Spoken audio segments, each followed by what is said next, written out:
Good afternoon, we are Roar. The following presentation will show the breakdown of our progress through the periods 1 to 5 and will highlight the estimated future potential of our brand.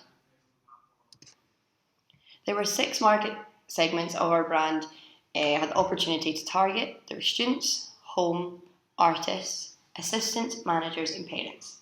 Our strategy from the beginning was to target the home market, as from looking at the previous years this market showed the greatest overall sales growth in comparison to the other markets.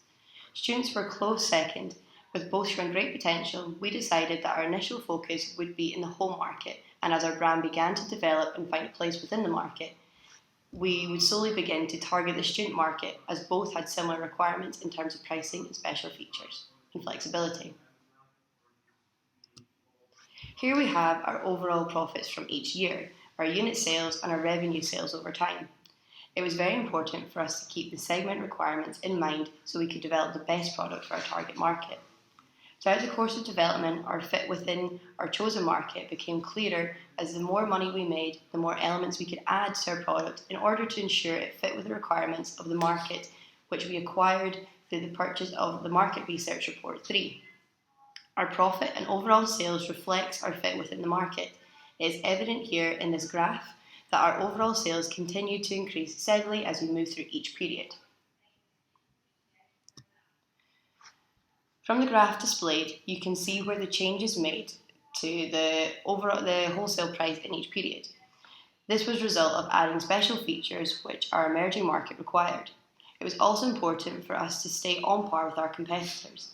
Making sure our product could compete with regards to price and product quality was vital in ensuring we stayed at the top end of the market. This is highlighted by the fact we were the only company that did not drop in unit sales over the years. We increased the number of sales representatives in each period, excluding period 5, where we transferred 1 sales representative from Channel 1 to Channel 2.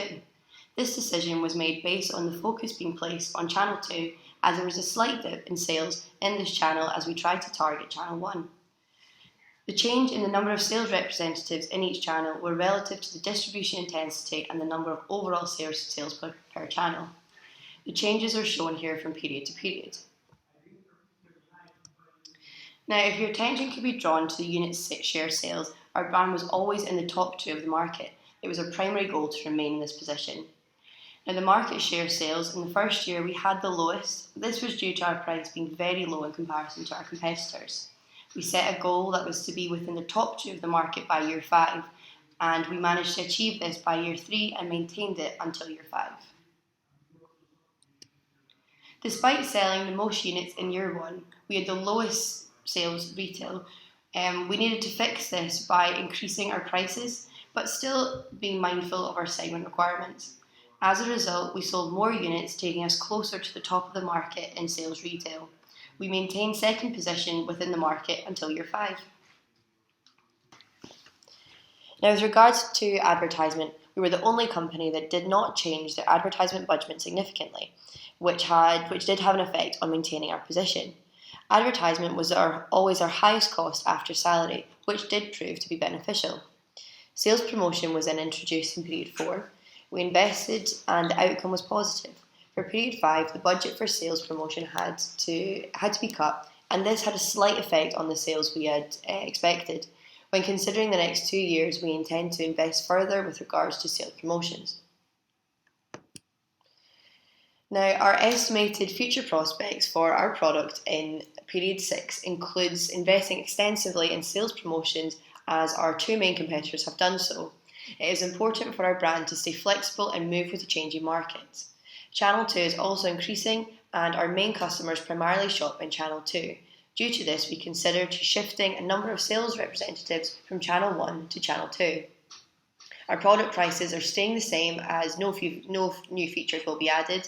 This is a result of the features the product currently holds meeting and exceeding the customer requirements. Commission will stay the same, which will in turn produce an effective workforce. Distribution intensity for Channel 2 will also increase to 85%. Following this, in period 7, we will increase the special commands by 1 in order to stay competitive.